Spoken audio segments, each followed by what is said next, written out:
डब्बा के boring question answer round पे तो मैं बात करके आप सबको बोर नहीं करूंगी, लेकिन हाँ, मैं आपसे कुछ ऐसी बातें ज़रूर करूंगी जिन बातों को सुनकर आप लोगों की आंखें खुली की खुली रह जाएंगी, स्पेशली अंधभक्तों की। So hello hi, welcome back to my channel earth mom Dehradun. अगर आप चैनल में न्यू है तो सब्सक्राइब ज़रूर करें और पॉडकास्ट को एंड तक ज़रूर सुनें। सो डब्बा रानी यानी कि हमारी फूलों की रानी, उन्होंने शादी के लिए अपने पेरेंट्स को कन्वेंस कैसे किया, ये कोई छुपी छुपाई बात तो है नहीं। इस बारे में ऑलरेडी बहुत सारी वीडियोस बन चुकी हैं, बहुत सारी जगह छप चुका है कि आखिर इन्होंने कन्वेंस किया तो किया कैसे। क्योंकि 6-7 साल पुराना रिश्ता जो कि घर वालों को तक पता नहीं था, अकॉर्डिंग टू इनके फैमिली मेम्बर्स जो कि खुद बोलते हुए ये नज़र आए कि 6 साल तक हमारी कानों के नीचे, हमारे नाक के नीचे ये सब चीज़ें चल रही थी और हमें पता तक नहीं था। तो साफ झूठ तो इस फैमिली का यहीं पे पकड़ा जाता है कि इनके घर की बेटी जो 6 साल से अफेयर में थी और घंटों घंटों तक बातें भी किया करती थी, घर वालों को पता भी नहीं चला। वाह वाह वाह,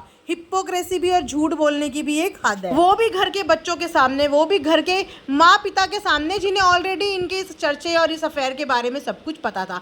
तो सच बताने में इन मैडम को क्या दिक्कत थी, सच बताती ना कि किस तरीके से कन्विंस किया जाए। पहले तो मैं आपको ना बहुत बहुत शुक्रिया अदा करूंगी कि आपने इतनी अच्छी बात एक सोशल प्लेटफॉर्म पे बोली जो कि सच में बच्चों के लिए बहुत ज़रूरी थी। आजकल के बच्चों को ये ज़रूर पता होना चाहिए कि शादी के लिए अपने माता पिता को कन्विंस कैसे किया जाए। बहुत ही अच्छा इन्फ्लुएंस कर रही हो आप, अपने घर के बच्चों को तो कर ही रही हो, लेकिन जो आपको देख रहे हैं ना उनके घर के बच्चों को भी आप बहुत अच्छा इन्फ्लुएंस कर रही हो। जबकि आपको पता है कि आपकी व्लॉगिंग में बच्चे दिखते हैं, तो आपके जो सब्सक्राइबर्स हैं, जो आपकी ऑडियंस है, वो बच्चों की भी ऑडियंस है।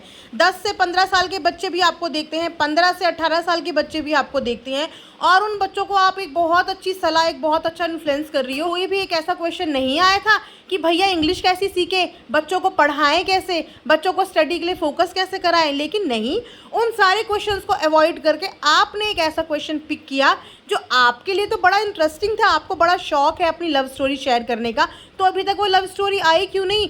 लगता है अभी तक स्क्रिप्ट रेडी नहीं हुई है, क्योंकि फेक स्क्रिप्ट रेडी करने में देखो फ्रेंड्स टाइम तो लगता है ना। अगर चीज़ें ओरिजिनल होती हैं तो उन्हें बताने में बिल्कुल भी वक्त नहीं लगता, लेकिन जो चीज़ें क्रिएट करनी होती हैं उन्हें लगने में और उन्हें बनने में टाइम तो लगता है। तो चलो, आपने जब ये क्वेश्चन कर ही लिया था तो सच बताती ना कि आपने कैसे कन्विंस किया, कैसे डरा के, कैसे धमका के। सब्र, 6 साल का सब्र नहीं किया था आपने। 6 साल तक आप अपने लिए जोड़ रही थी पैसे, आप अपने लिए जोड़ रही थी घर, आप अपने लिए जोड़ रही थी गाड़ी, और आप अपने अकाउंट में जमा कर रही थी पैसा।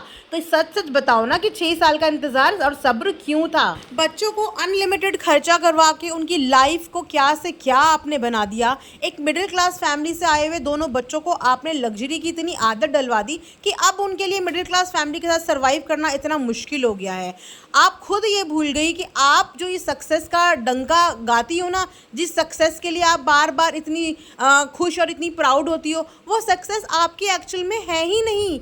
आपको तो आज भी इसी तरीके से इंट्रोड्यूस किया जाता है कि मैडम की ननद, जनाब की सिस्टर। आप जो फेमस हुई हो व्लॉगिंग में, और आपने जो ये करियर अपना बना लिया है, जिस करियर पे आज आप फालतू का पैसा लुटाती हो, फालतू के एक्सपेंस करती हो, वो आपकी नहीं, आपको मिली फेमस सेलिब्रिटी भाभी की बदौलत है। आपके साथ साथ आपकी फेमस सेलिब्रिटी भाभी ने आपके घर के बहुत सारे लोगों को रोज़गार दिया है, और उनमें सबसे नंबर 1 पे आती हो आप। रोज़गार का मतलब क्या होता है, असली व्लॉगिंग का मतलब क्या होता है, ये आप उनसे पूछो जिनके साथ कोई सेलिब्रिटी भाभी नहीं है, या जिनके पास कोई व्लॉगर का, फेमस व्लॉगर का फेस नहीं है। वो सालों साल मेहनत करते हैं, सालों साल व्लॉगिंग करते हैं। आपको तो सब कुछ पका पकाया मिल गया, तो शायद इसीलिए आपको इस पैसे की और इस फेम की कद्र नहीं है। इसीलिए अक्सर ये फालतू के पैसे लुटाती हैं और फालतू की शॉपिंग करती रहती हैं, जिसे ये बोलती हैं मेरा कंटेंट। जिस कंटेंट के लिए ये बोलती हैं कि मैं बाहर घूमती हूँ, मेहनत करती हूँ, तो भैया इसमें मेहनत कुछ नहीं है, इसमें आपकी भाभी का आपको दिया हुआ तोहफा है, आपको रोजगार है जो आपको और अब आपके फनी को भी आपके पालन पोषण में मदद कर रहा है। सो फ्रेंड्स, लोग यहाँ छोटे बच्चों को, छोटे बेबी को गोद लेते हैं, लेकिन हमारी डब्बा रानी ने, यानी कि फूलों की रानी ने, एक बड़े बच्चे को गोद ले लिया है। देखा,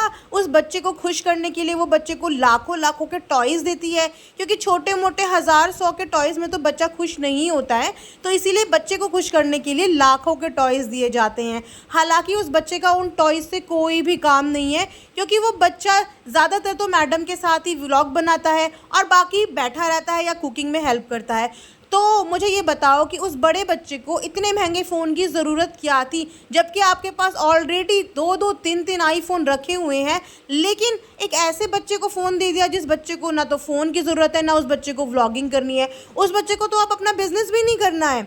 अभी कुछ दिन पहले के व्लॉग में वो बच्चा यही बोल रहा था कि मैं तो तुम्हारा व्लॉग एडिट करूँगा और बिज़नेस तुम संभालना।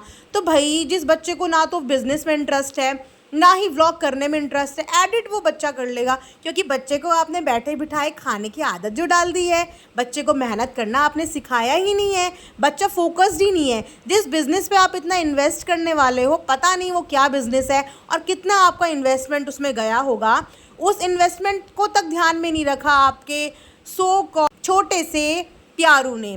तो प्यारू भाई, बिजनेस के लिए तो कम से कम फोकस्ड हो जाओ। कब तक अपने डब्बे की कमाई खाते रहोगे?